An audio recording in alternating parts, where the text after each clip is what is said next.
on, guys? It is Daniel Wright. You are here listening to another episode of Paving the Way. I hope you are having a fantastic day wherever it is you are at, whatever it is you are doing. I hope it is everything that you ever wanted and more. And that leads me into the topic of today. If you want what they have, do what they've done. So we've all seen it, guys. We've all heard it. We've probably all been guilty of saying it. Man, I wish I had that house. I wish I had that job. I wish I had that six-pack or that body, or I wish I had that income, or any of the things that we all see that, other people have that we're envious of it. We're envious of it. We're jealous of it, whatever it may be. The big thing that I've learned in life is if you want what they have, you have to be willing to do what they've done. So let's get into it. Talk a little about that today. Hopefully provide you some value. Let's go.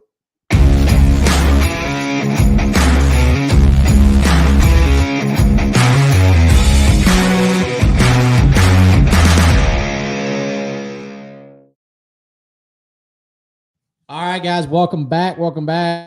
If you listen to the beginning of this, then it's probably a topic you're interested in because you're still here. So, guys, this is a topic that I wanted to talk about today kind of for really a couple of reasons. First, if you guys follow me on social, you'll see that I had reposted a post by Andy Frisella the other day. It was just a basic post. It said,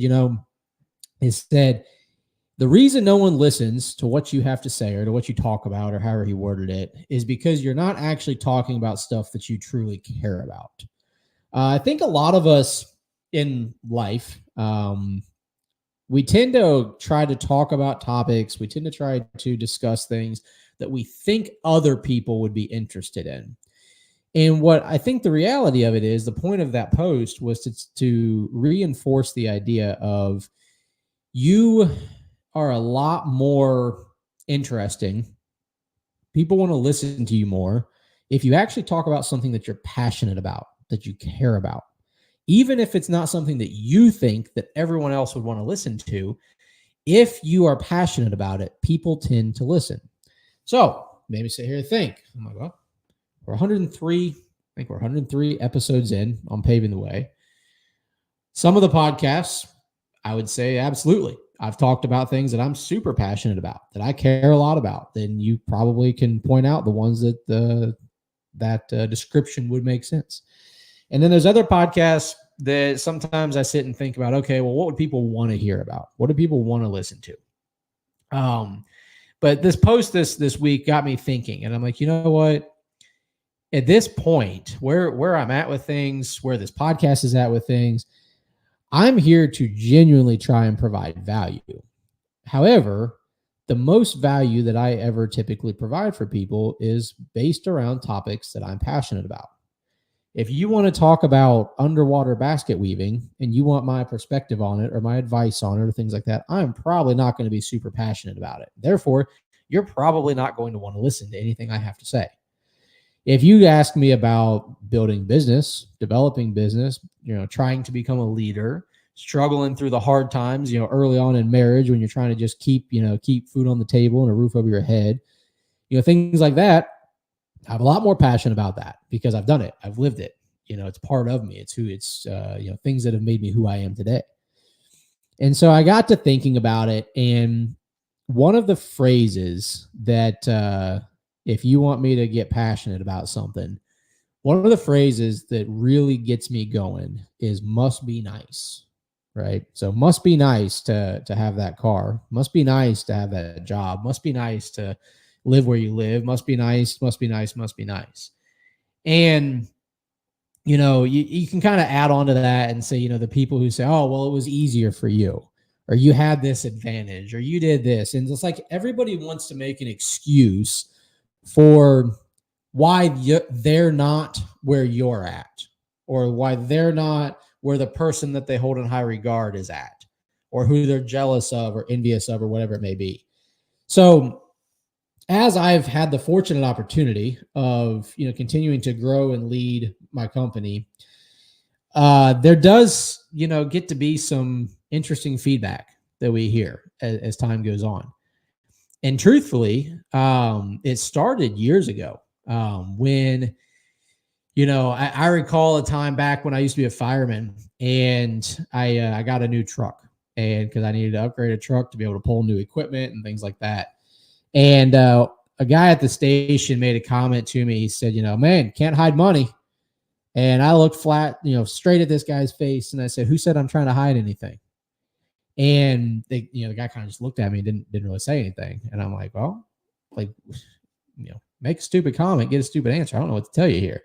But when people make comments out of, whether it's sarcasm, whether it's envy, jealousy, whatever it may be, there's just this little like piece inside of me that just like flares up.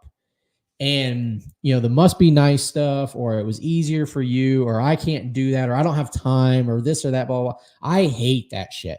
Absolutely hate it. Because the way I look at it is I have people in my life that I hold in very high regard. I look up to them for one reason or another, whether it's people who I view as they're a great husband, other people I view that are great businessmen, strong faith-based people, whatever it may be that I hold in high regard. The way I see it is never once do I look at it and say, man, I just wish I had what they had. Or I just wish I had that opportunity, or they must have had it handed to them, or whatever it is. No, the first question I ask myself is, what have they done to get what they have? What have they done in their life from a spiritual walk to have that kind of faith in their God? What have they done in their marriage to have that kind of a strong relationship with their spouse? One of my favorite things to ask people when I'm getting to know them, and they, I ask, it gets brought up that they're married. I say, well, how long have you been married for? They say, 15 years, 20 years, 30, 50, whatever it may be. I love asking, guys and women, because their answers are funny too, but I love asking people, what's the secret to it? How'd you do it? What did you do to get what you have? How did you have to, what kind of husband did you have to be in your marriage to get it to last 30 years, 40 years, 50 years? The question that I always love to ask is not, what's the shortcut? Well, how do I just wake up and have it tomorrow? Who handed it to you? It's, what did you do to get what you have? And too many people just think that things are handed to them. They think that if they just show up, they get all the rewards. They think that if they clock in for their 40 hours a week, that they're going to become a millionaire. They think that if they, do their check off list every day, that they're just going to be the owner of the company one day. And I hate to break it to you, but none of that shit is true. You can't look at a gym and get a six pack, right? You can't just look at a job and become the CEO. You can't look at, whatever it is that you want and then just have it happen. You have to do the work that people have done to get what they've had. Now, the caveat to this, we're fortunate that we live in a day and age where you're listening to this or watching this right now on social media, LinkedIn, Apple Podcasts, whatever it is. I tell you what, do me a favor, drop a comment. Let me know where you're listening to this at. Because if I don't know where you're listening to it at, I can't get it out to more people. So, little plug right there. Help a brother out. But we have social media and we have these connections that we can learn from people. Like I mentioned at the beginning of the show today, I said, I saw a post from Andy that made me think about something. Well, the fact that we have that information so readily available to us means that we should be able to expedite our process to get what they've had. One of the things that Andy's actually said, in fact, is that he says, all the information he puts out, that it would be almost like a disservice to him if people weren't getting to where he's at faster than what he did. So if someone says, well, I want the car collection he has, or I want the business he has, whatever it is, great. Do it faster than 25 years because he's pouring his heart and soul into teaching other people how to do what he's done to get what he has. And so everything is different for everybody, guys. Some people, they don't give a crap about getting the cars or the boats or the houses or the corner office, or whatever it may be. But nonetheless, ask yourself that question. Ask yourself, when I see something that I want that someone else may have, in whatever capacity that may be, what's your first thought? What is your first instinct? Because if it's not asking yourself, I wonder what that person did to get what they have, then you are probably having some sort of an entitled mentality. All right. And if I'm the first one to tell this to you, I'm sorry. Not really, but we'll just go with it. But you're probably having some sort of an entitled mentality to think, man, like, I think I deserve that. I've worked hard. I should get it. Well, maybe you haven't done the right things. Maybe you haven't put in the 100-hour weeks. Maybe you haven't sacrificed, time with family or friends. Maybe you haven't taken a risk and had to go get, $100,000 worth of financing that if it doesn't work, you're still liable for it. Maybe those things are, that person has done to get it, you haven't even thought about. So my encouragement to you today, think about the things that you desire in life. What do you want? What experiences do you want? What opportunities do you want? What possessions do you want? There's nothing wrong with wanting possessions. There's nothing wrong with wanting a nice home or a nice car or a boat or a jet or whatever things that you may want in your life, right? There's nothing wrong with that at all. What is wrong is you thinking that you just deserve it, that you think that you're entitled to it. So figure out what things have to be done in order to get the things that you want. People come to me at this point, which I don't really know 100% why yet. Sometimes I still think I'm just like, I look at every day here as day one. Every day at my business is day one. I have still learning where we're at, what we're doing. I did a podcast on it a couple of weeks ago. I always say it's day one because we're reaching new heights, new opportunities every day we show up. But people come to me and they say, man, like, yeah, I want a business like yours. I want to have a team. I want to, have the trucks or the trailers or the whatever it may be. I want what you have. And I tell people, if you want what I have, you have to be willing to do what I've done. And they kind of look at me a little bit funny. And they're like, okay, well, I'll work hard. I'm like, no, you don't get it. You don't get it. You weren't there for the 2 years of 80 to 100-hour weeks, working 4 jobs, pulling into the house that we used to have, come home or leave the fire station in the morning, go cut grass for a couple hours during the day, come home, swap trailers, put a different shirt on for Proline, and go paint parking lots in the evening, all because you're trying to freaking keep food on the table. You weren't there for that.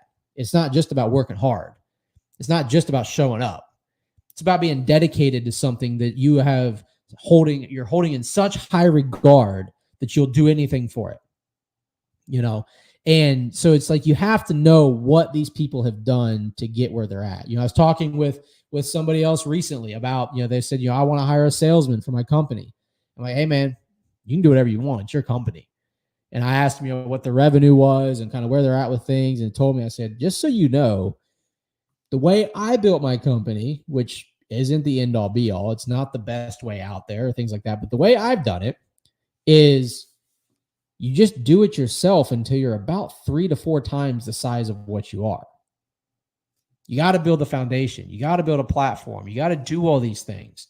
I've got another guy who, he sent me, DMs about, well, what do I need to be working on in the off season? I'm ready for the season to start. He's in a northern climate.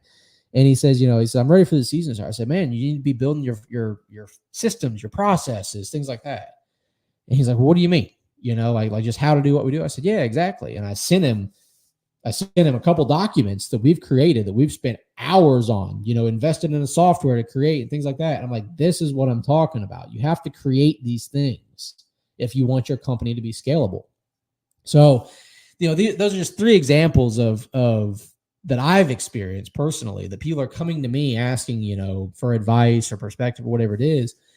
And I like to shed that on them because, man, this journey isn't easy. The guy or the girl who has the 6-pack or the physique, the health, the fitness, or whatever it is, that they have that you want. It ain't easy. They ain't eating freaking donuts and cookies every night like you are. And so therefore they have discipline that you don't have, or they have a bigger desire than what you have. And that's okay too. So you have to be really real with yourself about the things that you say you want, because chances are you just think they look good, but you're not willing to put in the work for them. So whatever it is for you, whether it's the job, whether it's the relationship, whether it's the business, the possessions, the cars, the boats, the houses, whatever it may be for you, ask yourself, am I willing to do what it takes to get that? And then find you somebody who has what you say you want and ask them, how did they do it? What do I have to do to get what you've got? because I respect it. I admire it. I look forward to it because there's nothing wrong with that, guys. The only thing where it becomes a problem is if you think that you just deserve it, that you think it's just going to show up for you. Because if you do, if that's what you think, you are sadly mistaken. You will constantly be falling short of what your expectations are. You'll constantly be letting yourself down. You'll constantly be the laughing stock of your friends or family because like, yeah, that guy's got the big dreams, the big goals, but he isn't willing to actually do what it takes to get it. So you got to get real with yourself, guys, because if you're not real with yourself, no one else is going to take you seriously. And that's something, like I said, that, I've been fortunate to be around folks that have been willing to teach me a lot about what it takes to get where they're at. I have a lot of mentors in my life, a lot of people I hold in high regard that I look up to and I really respect for where they're at, men and women alike. And I love, love, love asking them questions. How did you get what you've got? How did you get to where you're at? What's the secret? What do you know that I don't know? Who do you know that I don't know? And you just have to ask those questions. You got to dig. You got to really dig, and you have to ask yourself, am I willing to do what it takes? Because if you're not, you ain't never going to get it. So, guys, I hope that was a little bit of insight. Hopefully it made you think a little bit today. As always, I appreciate any comments or feedback that you guys have for any of these shows. If you want to share it, that'd even be better. So I hope you have a fantastic rest of your day. I'm always here for you if you need anything. I love chatting.